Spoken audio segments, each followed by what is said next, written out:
Hello and welcome to another Logos Live. I know what you may be thinking. I am not Mark Ward.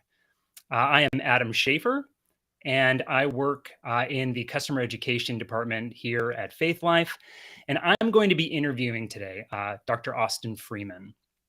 So, Austin's new book, Tolkien Dogmatics, has just recently come out from Lexham Press. And let me just start by saying I did my PhD work on Tolkien several years ago, and if this book had been out when I was doing my research, I would have used it. The footnotes alone make it entirely worth it. Um, I love how extensive your documentation is and how thorough you have been in cataloging everything that there is to catalog. So now that we've gotten that out of the way, Austin, let's just get the conversation going because I'm excited. I've been excited about this for weeks. So, Good. What are your earliest memories of reading Tolkien and interacting with his work? My earliest exposure to Tolkien, I think I was probably third or fourth grade. And I had a gym teacher who told me that I might like reading this little book called The Hobbit and gave me her copy. And I read through it and loved the spiders and the magic swords and all sorts of stuff. And did not dip into Lord of the Rings until quite a few years later.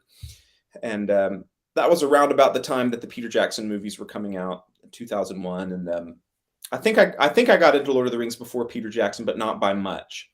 And so we all of our Dungeons and Dragons party went to see all of the movies every year when they came. Yes. And so it's been a long time in my life, but it has not been as long that I've been studying it academically. So I really started leaning into Tolkien from an academic perspective when I was doing my, we're really in between my master's and my doctoral work. So I looked at Tolkien and the doctrine of evil, and there's a big debate going on as to whether Tolkien's view of evil is Manichaean or dualistic, or whether it's Augustinian. And I got invested in that debate and started doing a lot of research and found out that there was quite a lot there other than just The Hobbit and The Lord of the Rings and the Silmarillion and all of the fictional stuff, that all of Tolkien's academic essays and his manuscript forms, there was a lot of stuff to draw upon. And I saw the way that his thought was developing. And I said, there's more to this than just this one spot where Tolkien is engaging theologically. It really encompasses his whole project. And so in my doctoral program, which was in systematic theology, Tolkien had nothing to do with my dissertation, unlike yours, Adam. And yet all of my friends, they started joking. They started setting timers for how long it would take for me to bring Tolkien into the discussion. So my doctoral supervisor was Kevin Van Hooser, and like at my dissertation defense, he said, "Okay, was about 10 minutes in, we have a Tolkien quote." So I began this book contemporaneous with the doctoral research, and that has been my primary focus of research since that time. So it's been about 5 or 6 years now. Nice, very nice. So when you picked up Lord of the Rings, was there any struggle to get over like the first 70 or so pages? Because I know a lot of my friends who I recommend it to, they're like, it's just so boring at the beginning. I'm like, oh, but it's so necessary. You need that. It is. And Tolkien knows that it's necessary, not just for plot or character development, but for setting the stage in terms of genre, right? Like fairy tales and fantasy literature, we think of them starting in fantastic locations, right? Cinderella in her little cottage, but the original readers, that would have just been their normal everyday life. And so Tolkien sets up the hobbits in their sort of bourgeois Victorian village.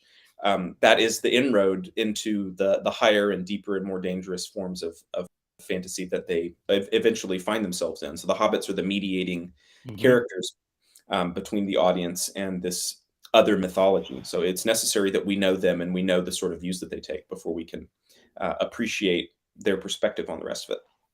Yeah, because they offer a perspective that's very different from, I guess the elven perspective that marks kind of the larger legendarium. So they give us that touch point, that grounding in the kind of ordinary everyday, Mhm. which, yeah, is an inroad that works. I Mhm. mean, it works very well, obviously. Speaking of the Legendarium, do you have any thoughts on adaptations, recent or not so recent? Yes. So the Peter Jackson movies are my favorite movies of all time. It's partially because I sort of keep them in a separate bucket in my head.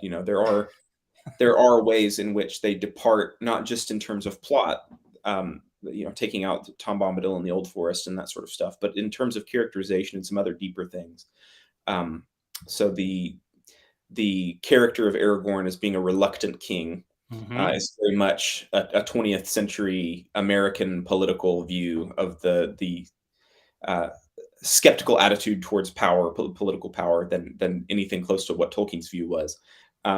I think they tend to make Gimli a little bit more slapstick than he ought to be. Yeah. Um, they condense timelines down that lead to some weird synchronization moments, but overall, I mean, I think they get it. They get it right more than they get it wrong.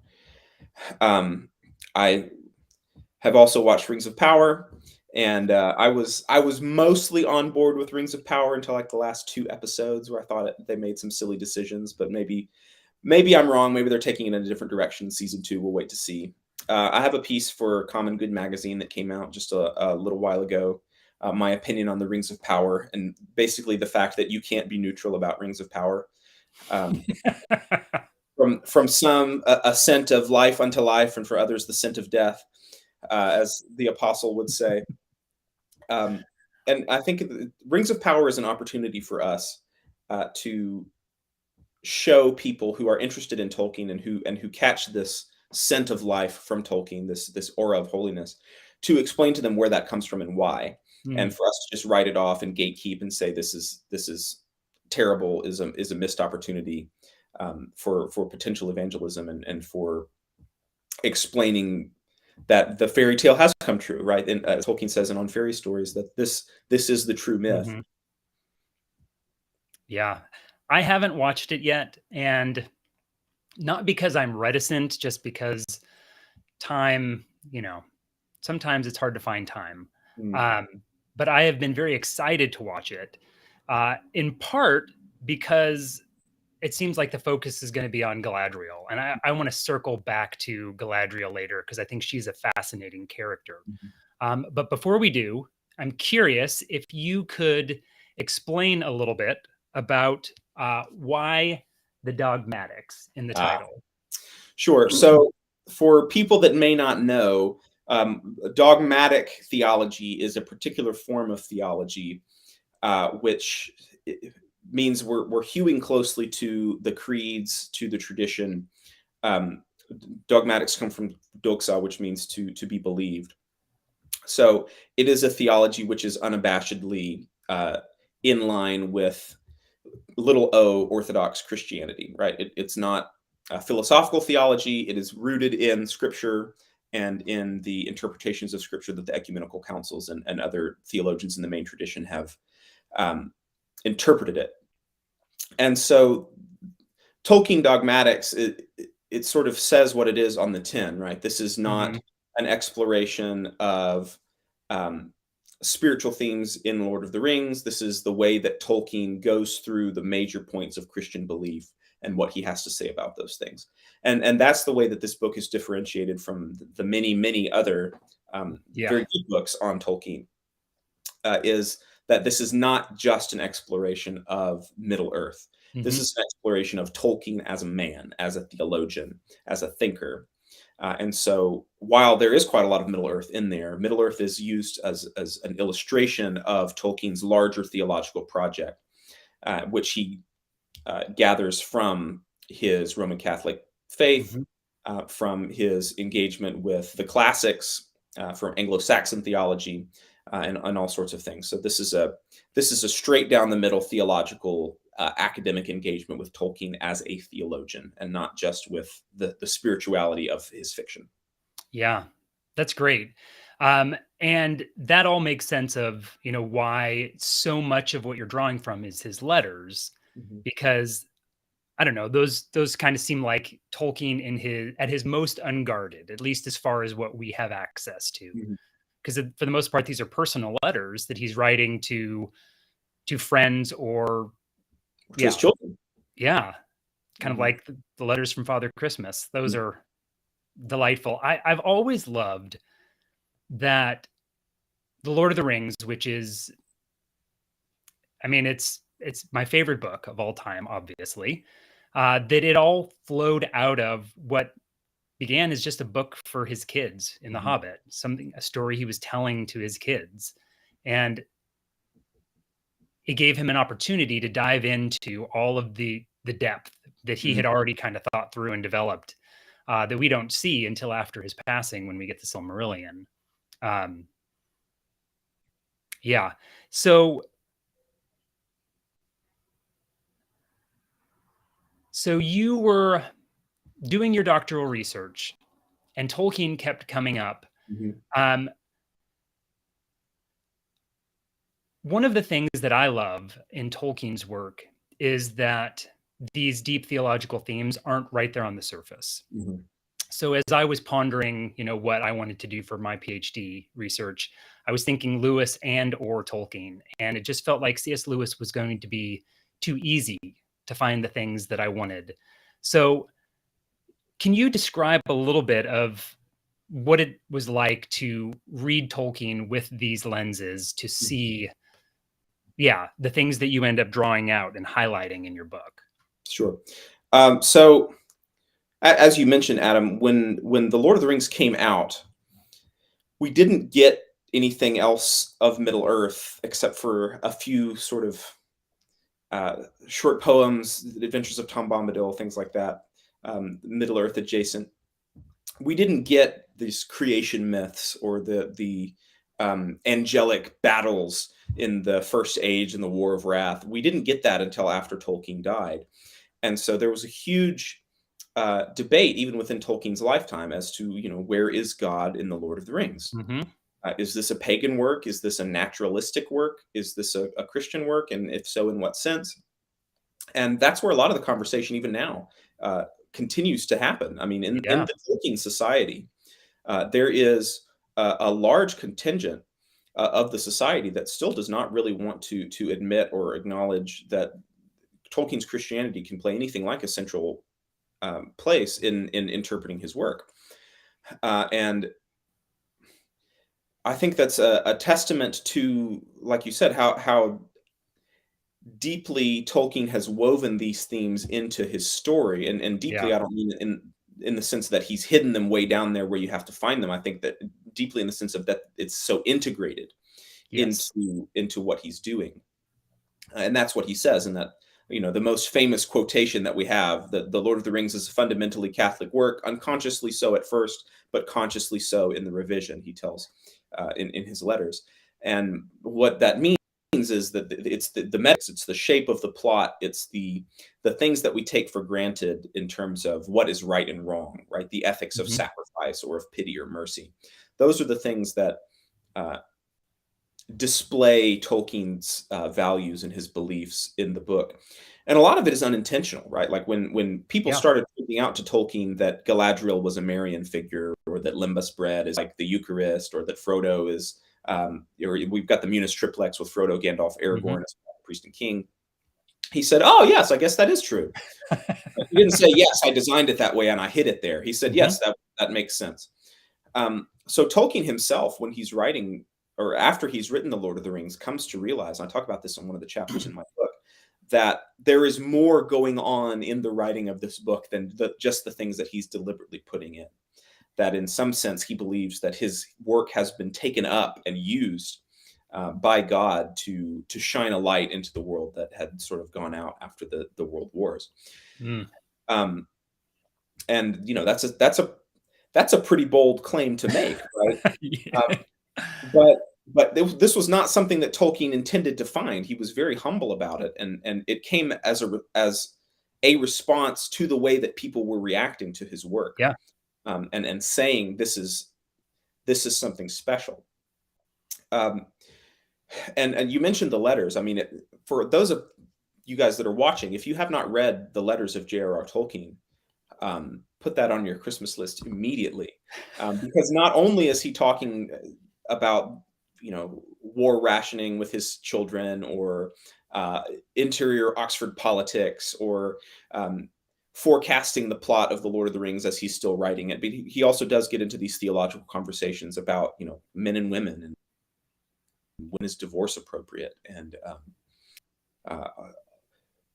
experience of contemplating the nature of the Trinity. He really gets Yeah. into some profound and moving things in the letters. But I'm one of those people that I do believe that you can access the meaning of the author in some sense in the text. And so reading the letters and his other interviews and writings where he's talking about what he's trying to do in the Lord of the Rings, I do believe that gives us some access into the author's intention behind these things. And we have to take him at his word when he says, this is what I'm doing. I am trying to write a story which can teach, can be didactic in some sense. Not as preaching, right? Not masking a sermon, but that can illuminate these great issues of what it means to be human and how we are to live in the world. And those are religious questions. Those are metaphysical questions. Absolutely. Yeah, I mean, he's very clear. I think it's on fairy stories, and maybe it's elsewhere too, about how he's not writing an allegory. He's not trying to do one-for-one correspondence, but it does make perfect sense that these deep theological themes are just woven in because that's part of who he was. This was like fabric of his being, and it makes sense that when we are creating, whether it's works of fiction, works of art of other kinds, that some of who we are at our core is just going to come out. I mean, there's only so much you can do to restrain that, and why would you? If you are looking to create, which Tolkien was, he wasn't looking to deliberately, teach or allegorize. He just wanted to write a story that worked. Mm-hmm. He wanted to tell a good story first and foremost, because if he doesn't do that, well, we're not having this conversation now. Right. Yeah. And that's important to note, because there are a lot of people, especially Christian fans, that can become overzealous in trying to claim Lord of the Rings for theology, right? We can't be too quick in saying, oh, the Lord of the Rings is a theological textbook, or it's a book of apologetics, or some sort of evangelism pamphlet. That's not what he's doing. He is an English professor. He is crafting a story. He's crafting a narrative. And in so doing, he is taking up all of the things that are forming his mental landscape. So it is a story first, but the story becomes what it is because of the person that's writing it. Absolutely. And the person that's writing it is a Christian, and is a very deeply Christian, and so we see that just automatically in the way it comes out. Now, there's a quotation in On Fairy Stories, which, by the way, after you guys buy Letters of J.R.R. Tolkien, you need to read On Fairy Stories. So he talks about why it is not proper to explicitly talk about Christian themes in a fairy tale or in a fantasy or any work of fiction. And he says that this is where the King Arthur stories go wrong, and other such stories that explicitly involve Jesus or other elements of the faith, is because what we're doing when we are writing a story or when we're creating a fictional world, we are made in the image of a maker, and so we make things on a lower order of being. But our creations, in scare quotes here, our creations are never going to be as full and rich as God's creation of the real world.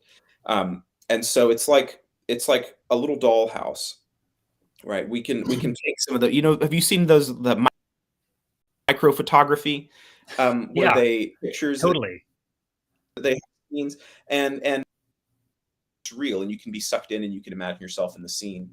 But if the cat wanders behind the photo, all of a sudden the scale is ruined, and you realize, a giant. Yeah. Oh, this is just a little bitty, somewhat pitiful imitation of the real world. And he says that's what happens when you bring the real world into your fantasy world is you spoil the perspective. Mm-hmm. And it's not because the big perspective, right, the primary reality is wrong. It's that that's going to be a bad story now. Yeah. That's the reason why, going back to earlier question, that's the reason why Tolkien's theological presuppositions are shrouded in Lord of the Rings. They're there, but you have to look for them in sort of what Kierkegaard would call like indirect discourse.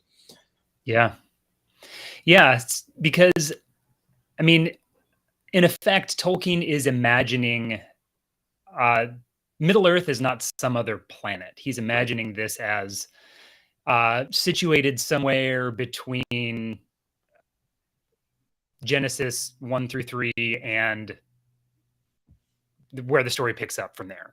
So he's imagining this as a kind of a mythical prehistory of our world. So it makes sense that there is no explicit reference to Jesus because this, in his conception, way predates Jesus' arrival on the scene. And you reminded me on fairy stories, I think it's in one of the footnotes or endnotes, whatever, he's talking about willing suspension of disbelief and how that's not what you should be aiming for as a writer. If you're telling a story, you in effect want to create secondary belief, a world that's believable, that you can like be fully immersed in while you're reading, that it feels like an actual lived in world, which he definitely accomplishes. And I think that's one of the beauties in reading The Lord of the Rings is you feel that, because I mean, especially when Lord of the Rings initially comes out, no one has access to all of the myths and they're referenced. You get hints that there's something else. There's a history to this world that we don't have access to yet, but the characters living in it do. Mm-hmm. So as far as secondary worlds that feel enterable, that feel like the authors have succeeded, are there any authors out there today that you feel like do this well? Yes. So it's interesting that you bring that up, because the willing suspension of disbelief is a term that he picks up from Samuel Taylor Coleridge. Mm-hmm. Coleridge is himself a Christian of a somewhat unorthodox slant, but Coleridge is also situating poetry and fiction in a theological landscape, and Tolkien actually goes one better than Coleridge does, and he believes that any sort of fictional activity, any sort of, even we could even say linguistic activity, is inherently theological, right? It has to do with Tolkien's theology of what language is, right? God is the word, speaks things. God is the author of the world. That's a very big image for Tolkien. So Tolkien's philosophy of fantasy is a direct output from his doctrine of creation. Okay, so insofar as there are other people that do this well, there are two others that I will mention, and I'll say Sherlock Holmes and H.P. Lovecraft. There is actually a book by another professor, Michael Salick, dealing with these three figures. So Arthur Conan Doyle, J.R.R. Tolkien, H.P. Lovecraft. It's called As If, and he says that these three in particular are the earliest sort of players in virtual reality. And what he means is not like a technological virtual reality, but it is a reality which we can pretend to participate in together, right? Not just as individuals, but in a sort of a communal sense. And so like the Sherlock Holmes fandom, Sherlock Holmes feels like a very real person. And so much so that very many people have taken him to be a real person. And the Sherlock Holmes community is very passionate about trying to, organize his adventures chronologically and fit everything into a neat timeline. It's very easy for Conan Doyle to do that, though, because Sherlock Holmes lives in Victorian London. It's not terribly fantastical. H.P. Lovecraft, on the other hand, and I have another book that I've edited on theology and H.P. Lovecraft, where I have my chapter in that book is on the actually great overlap in the philosophy of fantasy between Lovecraft and Tolkien. Lovecraft, when you read some of those stories, you come out of them looking at the world differently as well. So Tolkien will talk about how when we view the unicorn in a fairy tale, we come back out with a new appreciation for like that, right? We take the fairy tale out there with us into the regular world. And I think Lovecraft, for good or ill, because he's of course an avowed atheist, the sort of cosmic horror that he builds in his stories, you can also take with you into the rest of the world. And sometimes that can be a good thing, and it can help us to inspire humility in ourselves and our place in the universe. But it definitely changes your view on how to interpret reality. Certainly not as nourishing a way as Tolkien does, but I think it can become as all-encompassing, and it can become something that bleeds over into the way that we understand the rest of the world. Yeah. I mean, obviously, Lovecraft is problematic in other ways. A lot we of don't need to get into that. But it's interesting to see how kind of that cosmic horror you're talking about coming out of that.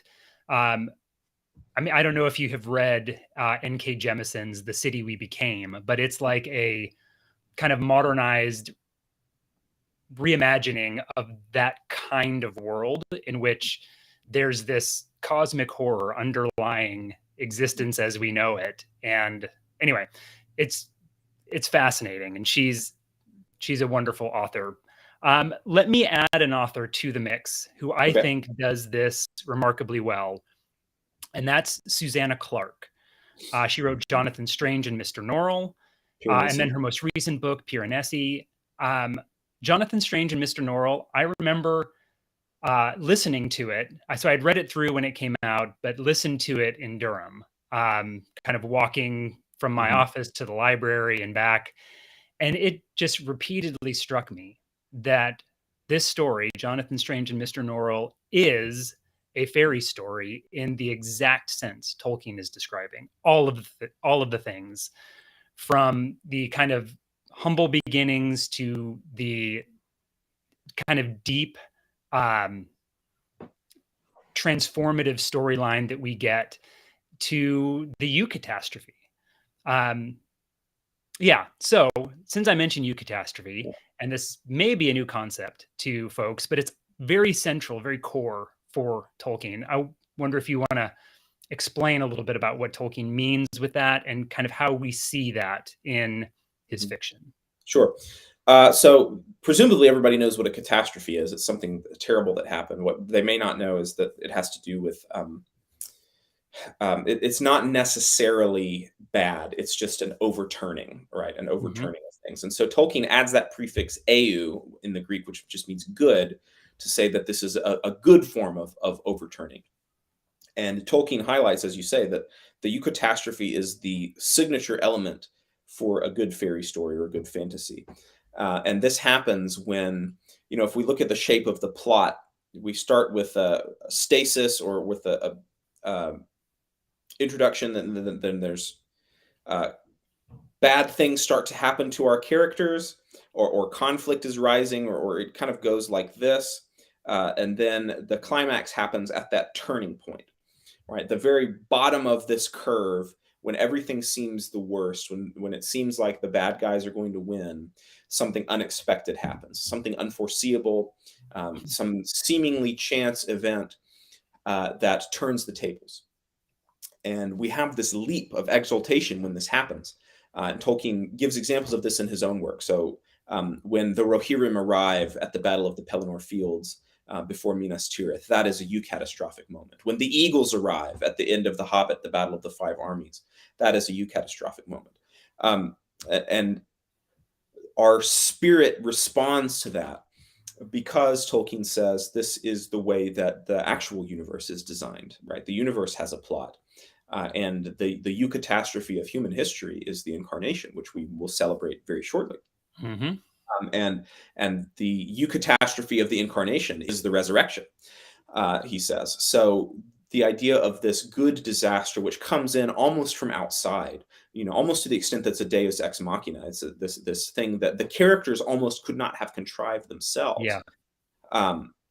It's what Tolkien says. Without that, you don't actually have a good fairy story. That's what makes a fairy story a fairy story. is this sense of marvel that we get. And it's interesting that he ties that to emotion, to our affective response to the story, and not to a more intellectual analysis of the plot. He seats it much deeper in our instincts and Mm, not so much in our reasoning powers. I find that very fascinating. yeah. Yeah. Um, I think when I think of eucatastrophic moments, I think of Gandalf. Uh, Mhm. Spoiler alert, he comes back. Sorry, um, y'all. You had your chance. It's been out for quite a while now. it's been a while.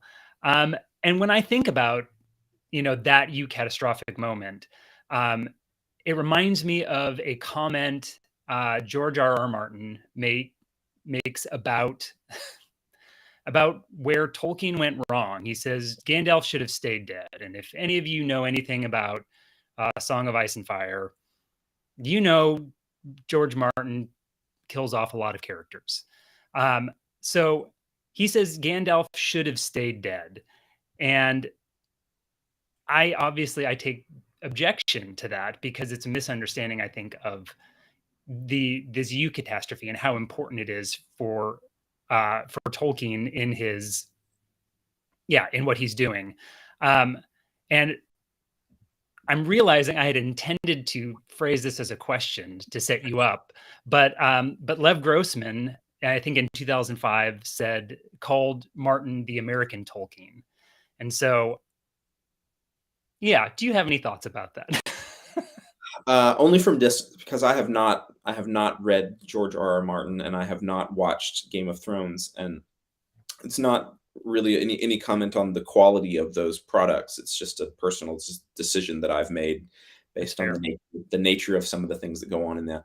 Um, so, in terms of whether George R.R. Martin is like Tolkien, I think I think that he is like Tolkien in the sense that you can tell very clearly what Martin's worldview is from the sort of stories that he Yeah. writes. Um, and the fact that he wants Gandalf to stay dead, like you say, it's a signal that he is a very different sort of writer and a different sort of thinker than Tolkien is. Um, so I think George R. R. Martin brings a lot of thought into how he constructs his narratives, but I don't think that he is of a thinker. I wouldn't call George R. R. Martin a Yeah. scholar or an academic.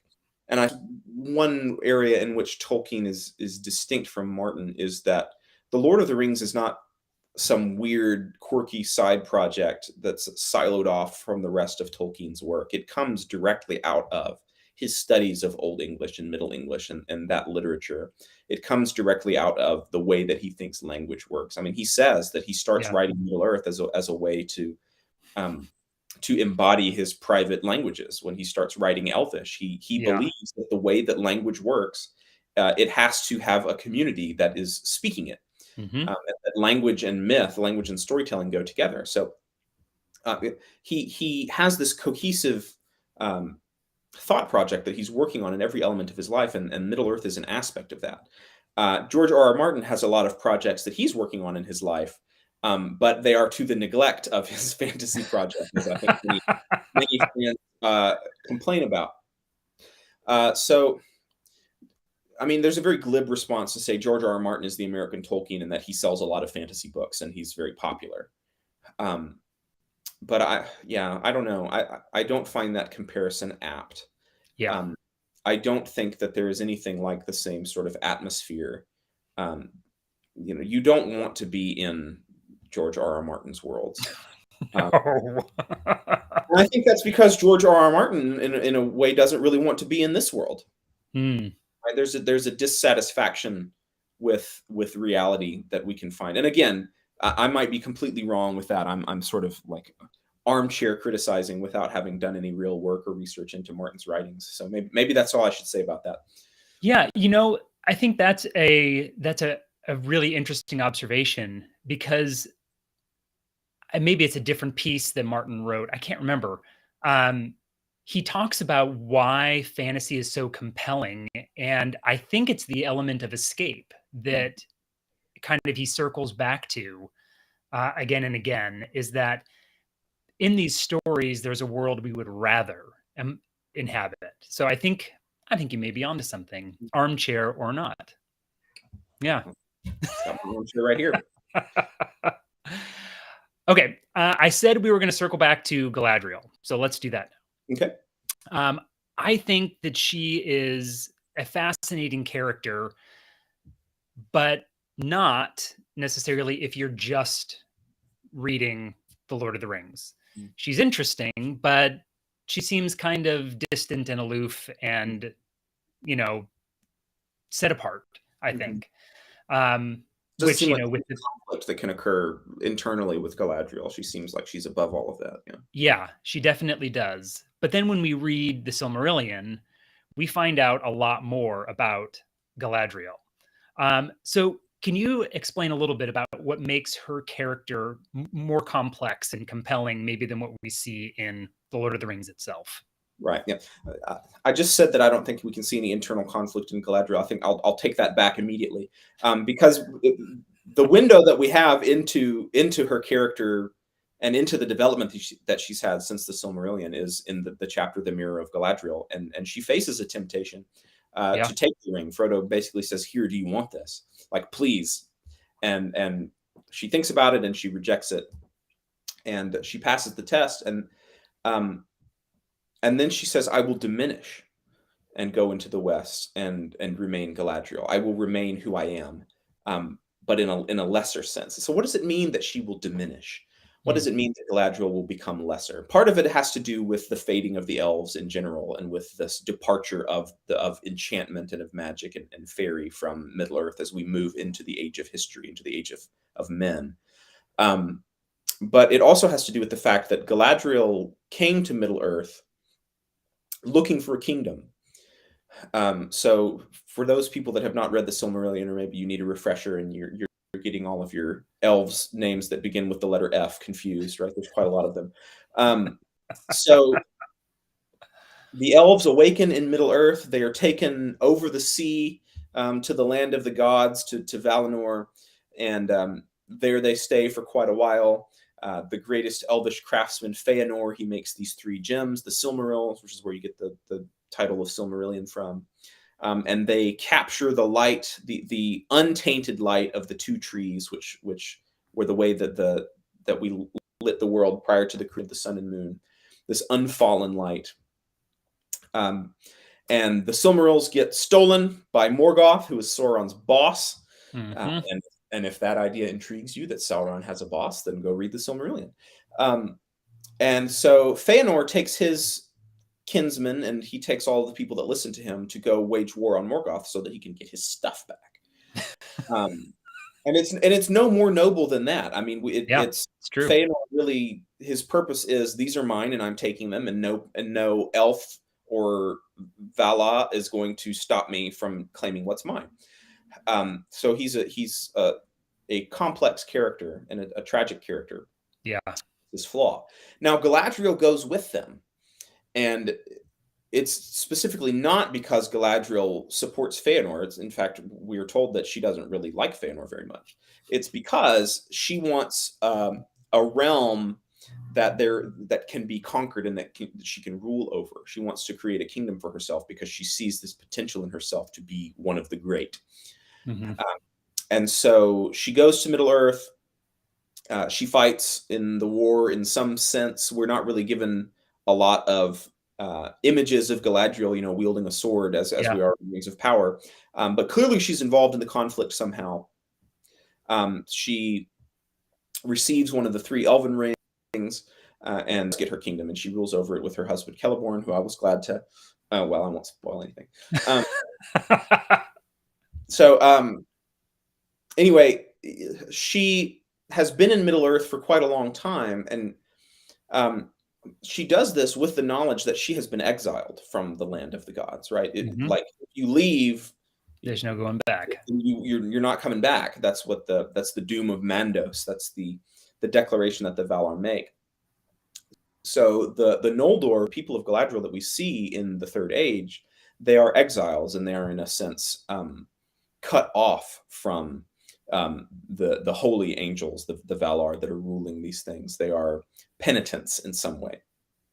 And some of them can earn their way back through sacrificial death, and some of them can earn their way back after a period of what we might call purgation. So Galadriel has been in Middle Earth for a long time. A lot of them have been told that because of their role in the defeat of Morgoth in the First Age, that those who wish to may sail back to Valinor, and Galadriel doesn't. Stays in Middle Earth. Why does she do this? Is it because she's still arrogant? Is it because she's still power hungry? And the question is, we don't know. Tolkien never decided. Yeah. Galadriel is the single most complicated character in all of Tolkien's Legendarium, and that's his son, Christopher Tolkien, the executor of his estate formerly, that says this. Tolkien has many different versions of Galadriel. Yeah. Some of which explicitly contradict one another, because he can never figure out how to characterize her. And I think that's why she's so fascinating. That as time goes on, especially post Lord of the Rings, Galadriel starts to conform more and more to this Marian archetype. Yeah. Somebody who is holy and unfallen and unstained. Tolkien calls her unstained. That she goes over to Middle Earth now towards the end of his life, not in any sort of self-righteous or possessive sense, but because she's dedicated to fighting evil. And so he works on this throughout all of his life. And the Galadriel that we see in The Lord of the Rings is one version of this character. We see another version of the character in Rings of Power. We see another version of the character in The Hobbit, right? If you know anything about The Hobbit and where does Gandalf go, right when the dwarves need him the most, he's off with Galadriel and Elrond, and they're laying siege to Sauron in Mirkwood. Yep. And that's something that you couldn't much imagine the Galadriel of The Lord of the Rings doing. Yeah. At least not in the book, but there she is. Yeah. So quite a long answer to the question of why do we find Galadriel so fascinating, and I think it's because human beings have an instinct to synthesize information, and Galadriel is it's very difficult to synthesize all of the elements of her character because Tolkien couldn't do it. Yeah. I mean, and I love that. I love seeing that Tolkien was not settled on a lot of these things. A lot of what we see in the history of Middle Earth and in other places is him processing.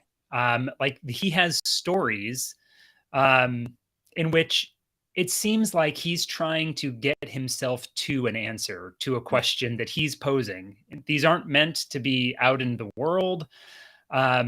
Like the conversation between Finrod and Andreth. Yes, exactly. There's another one, the debate of or the statute of Finwë and Miriel. Yeah. So Feanor's dad is Finwë, and he's one of the original chiefs of the elves. And his first wife, Miriel, she dies, and elves reincarnate, but she decides she doesn't want to come back. She wants to stay dead. And so now the Valar have to decide, well, what do we do? Can we force her? Right? Like forcing of free wills is not a good thing in Tolkien's universe. So Tolkien writes these. He's got a handful of these philosophical dialogues, right? It's like Plato or something. Characters who are discussing and providing different perspectives on things, and ultimately you come to some sort of a conclusion, but it's not like tied up neatly in a bow. So. Finrod and Andreth is a great one, and it's explicitly theological of anything that Tolkien wrote. Debating the nature of death, right? Because if you read Silmarillion, he calls death a gift. It is the gift that God gives to men to be able to leave this fallen world and go off into eternity. And that's a very strange statement to make, given that Paul calls death the last enemy, or John calls death the. So how do we synthesize this? And Tolkien writes about the gift of death way back in the 19 teens. I forget exactly the draft of Ainul Dale comes out. But consistent through most of his life, that creation myth stays pretty much the same. And you notice after Lord of the Rings comes out that he becomes much more consciously alert to how this matches up with the theology of the real world and the history of the real world, which he says Middle Earth is. Yeah. So how then is death both a curse and a gift? And that's what Finrod and Andreth sort of tries to tease out. That is, by the way, if anybody is looking for like the one other book, we've already made 2 book recommendations. If anybody wants like one book that really gets at the way Tolkien ties mythology and theology and fantasy together, I would say volume 10 of the History of Middle Earth, which is Morgoth's Ring. That's the title of it. So good. And so Christopher Tolkien, after Tolkien dies, he publishes volumes and volumes of manuscripts, unpublished manuscripts, including some fairly finished stories that Tolkien had lying around and never completed to his satisfaction. And Morgoth's Ring, if you're going to read one of the 12 volumes, that's the one I would pick out. Oh, absolutely. It has Finrod and Andreth in it on death as a curse or a gift. It's got a very, very long essays on like the motives behind Morgoth and Sauron and the different ways that their evil manifests. Yeah. Quite a lot of stuff. I mean, there's a ton of really rich theological insight in that particular book. Yeah, including a lot of discussion on the orcs and the nature of how can they be evil as an entire group? Can they? So we don't need to get into that because that's another big conversation in Tolkien studies. Is the orcs, and what do we do with those? How do we make sense of a seemingly irredeemable group of beings? Yeah, I mean that's getting a lot of airtime right now. Yeah. Now that people more modern, postmodern criticism of Tolkien as literature, they take issue with the fact that Tolkien seems to just paint off a race as inherently evil. And the standard accusations of Tolkien is that he's racist and sexist and maybe anti-Semitic, depending on how you read the Jews, the dwarves. Yeah. Now it's very clear, first of all, that Tolkien is not a misogynist in any sense. By the way, like, not to mention the fact that he's got some very strong female characters in The Lord of the Rings, maybe not as many as other people would like, but they are there and they are significant. Tolkien taught at Oxford, like at the very cusp of women being allowed to study at Oxford and take degrees. And something like 50% of his graduate students that he tutored were women. So 50% of the students being women, when only a small percentage of any art students were women, shows us that Tolkien is very invested in women's education and in women as intellectuals and as figures in society. So I think that the charge of Tolkien being misogynist is silly. But the racist one, okay, so we've got these orcs, and you seem to be able to kill however many of them that you want. And they are the only good orc is a dead orc. So they are There's an essay with that title. Sallow-skinned, which can either mean that they are dark-skinned or yellow-skinned. So they could either be African or Asian, right? It could be different sorts of racist. They're ugly, big nose, all this sort of stuff. Like, what do you do with that? And if you read Tolkien's writings, like the letters, or Morgoth's Ring, which has the big essay in it, he specifically says orcs are not irredeemable. Yeah. That because they are created beings and creation is inherently good, that orcs must be shown mercy. Even if you know that they're going to betray you, you have to show them mercy if they ask for it. You have to treat them justly as prisoners of war or whatever. By the rules of the Geneva Convention, more or less. And that orcs are able to be redeemed, even if it is very difficult. And here Tolkien is not just saying that orcs are mostly bad. He's saying something very true, which is how difficult it is to break out of a social system that is twisted and warped. Yeah. So the orcs are part of a society which is a wicked society, and it would be difficult for any of them to get free of those sort of habituated actions. But the whole issue is he comes down on the fact that no, orcs are in a sense good. They are doing bad, but they, as such, because they have been given the gift of being by God, they are Mhm. good in themselves. They are just corrupted goods, just like Yeah. anybody else is, including human beings and dwarves and ents and all sorts of things. Yeah. Yeah. And yeah, that's fascinating. And it's one of the reasons why, yeah, to plug Morgoth's Ring again, why it's so fascinating to read, because these are things that you may not see as you read Lord of the Rings. You come away with a particular perspective. And so you're not aware of this wrestling that's going on inside Tolkien's mind as he's Mhm. trying to make sense of the story that he has already told, or, depending on where in the drafts things happen, that he's in the process of telling. Mhm. Yeah, Well, we get hints of this. So Sam yeah, works with everybody else around, and they don't like working for Sauron any more than anybody else does, right? They're just and they're complaining and saying we should get some trusty lads together and we should go off and start our own thing. Um, so you get these windows into the fact that orcs are not just mindless monsters, and that yeah, even they value loyalty in some sense. You know, Tolkien scholar Tom Shippey has a great discussion about the fact that orcs criticize other orcs for moral failings. So they have a consciousness of moral laws, but yeah, they don't apply it to themselves. That's the distinction. Um, you, yeah, you're right. Like there are hints of these things, the tip of an iceberg, which is very large and yeah, unpublished. And that's part of that narrative technique that we mentioned earlier on in the discussion, of that there seem to be these glimpses of a wider world that gives it this verisimilitude. And Tolkien calls it a frameless picture. mm, He says that it's sort of there is the thing that we're foregrounding, but there are also hints of many other untold stories that the characters know, but we don't. right, So it's a picture without a frame.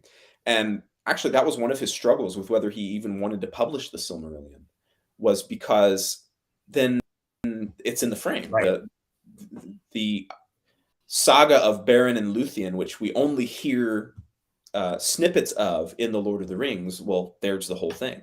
yeah, And Tolkien believes, in many senses, that the untold stories are the ones that are the most powerful.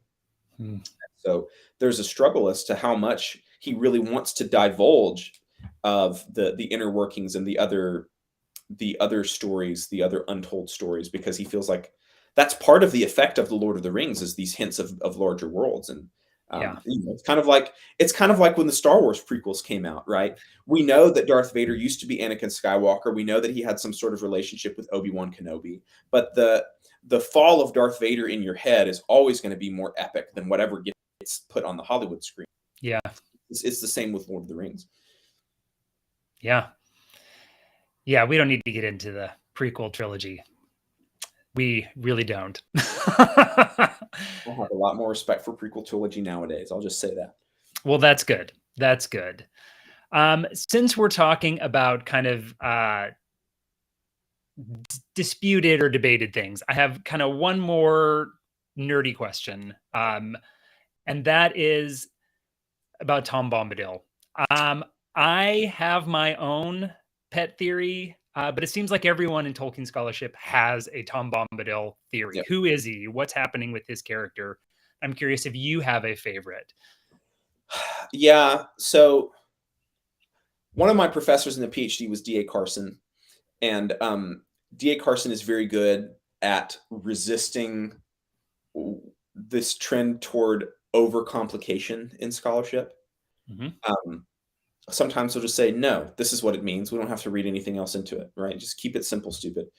He didn't call me stupid, by the way. Anybody that's listening, um, he did make fun of me for liking Lord of the Rings, but he did not insult me directly. Um, Anyway, so I mean, Tolkien tells us who Tom Bombadil is. Tom Bombadil is a character that he made up for his kids that he thought would be fun to insert. He calls him the spirit of the vanishing Midlands countryside. He calls Tom Bombadil the spirit of inquiry, of like naturalism inquiry, like naturalism in the sense of like David Attenborough, not in the sense of Richard Dawkins, but without wanting to do anything with it. So he says Tom Bombadil is like zoology, botany, not agriculture. That's the distinction that he makes. So there are a lot of different things that Tom Bombadil is. I don't think there is just one thing that he is. Yeah. I mean, Goldberry says he is himself. Like Tom Bombadil is Tom Bombadil. Many people way back then used to think, oh, well, is Tom Bombadil God? Because she just says he is. So is that like I am? And Tolkien says, no, that's dumb. Definitely. Is Tom Bombadil, clearly he's some sort of a Maya, he's some sort of one of these supernatural entities. At a recent symposium that we held at Houston Christian University, where I teach, for the online MA program, we had a digital symposium, and one of the presenters was Jerome Van Kuyken, and he said that we can see in Tom Bombadil and Goldberry a Franciscan spirituality. Ooh.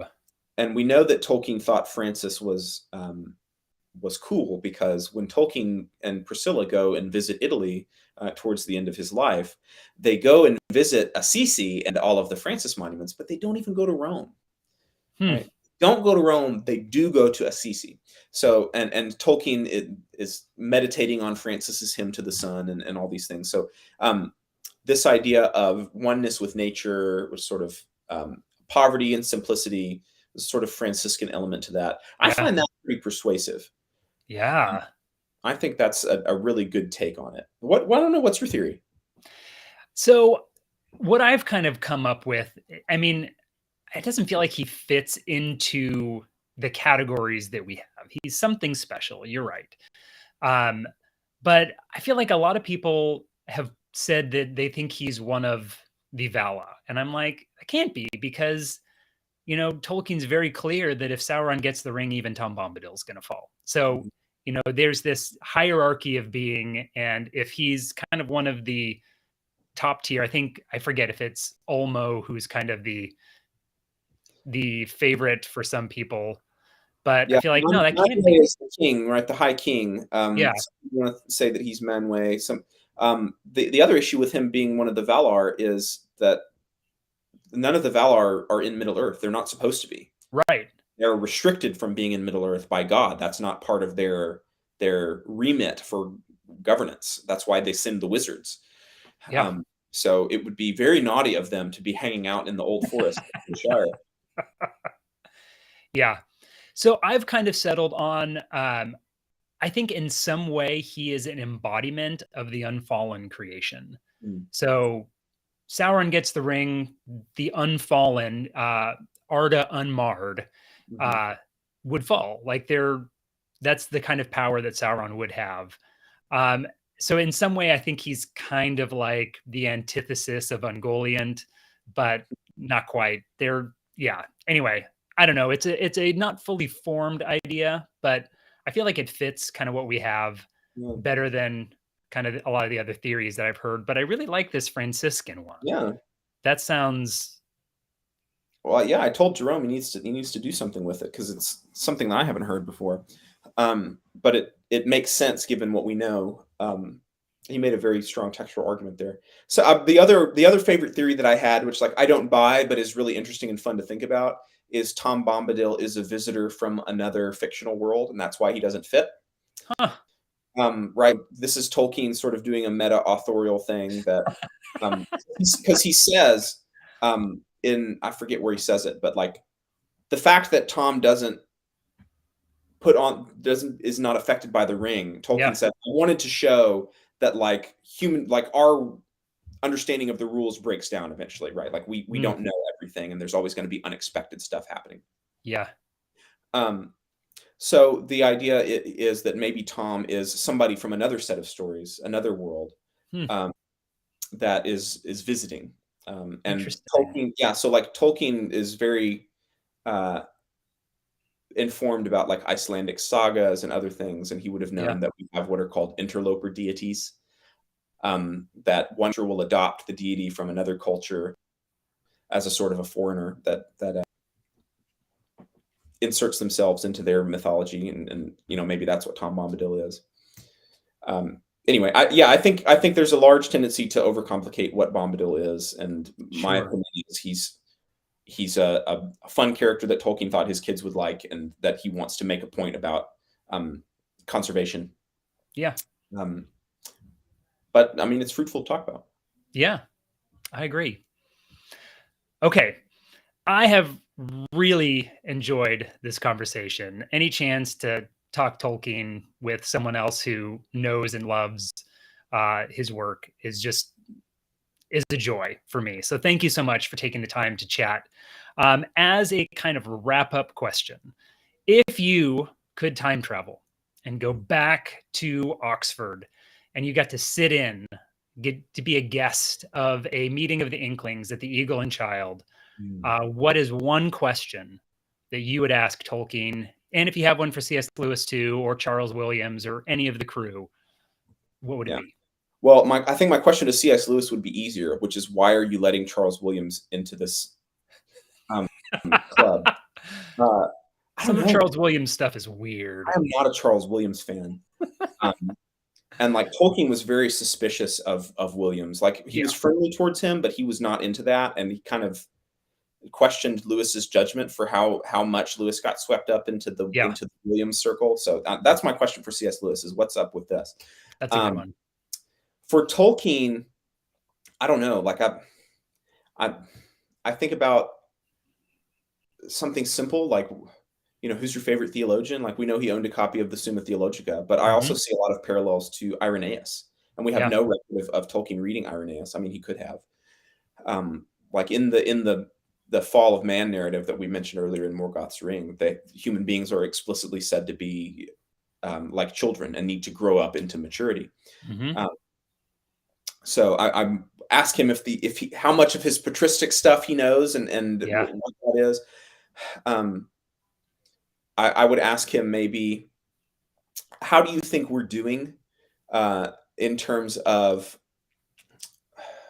these environmental issues and the social issues that Tolkien is targeting? I mean, he's in the line of a bunch of other thinkers that come out of Victorian England and a certain strain of British Romanticism, like John Ruskin and William Morris and these other people, very concerned with how human beings live within the creation and how we govern and steward it well, and of the industrial age, and seeing a lot of urban sprawl and all that stuff. And I just wonder if he would think that we're still on the wrong track, or maybe if there was anything that he would find to be hopeful in the development, especially in England. Maybe if there's a certain sense of optimism there. And I would want to ask him, I don't know, like, if I'm time traveling back to the 40s, I guess I couldn't ask this, but I'll be like, okay, well, what are the best stories that you've liked recently since your death? Maybe you can bring him into the future. Maybe we adapt the question. That works too. Bring him in the future, give him like 6 months to read a bunch of stuff, and then ask him. I don't know. That would be fascinating. It would be interesting to see, like, his response to how Middle Earth continues to impact people. Yeah. Because we saw this in his lifetime, like the hippies, which he did not like, adopting Frodo for their, but it's quite different now. Like, what would he think about Dungeons and Dragons, right? Like, people, how influential that's been on people coming together to imagine these worlds with one another. Anyway, there's a lot of things that I would want to ask him about if he came to the future. Yeah. So maybe just a lot more than one question. Yeah. Sorry. Yeah, that's fair. There would be a rich conversation, I'm sure.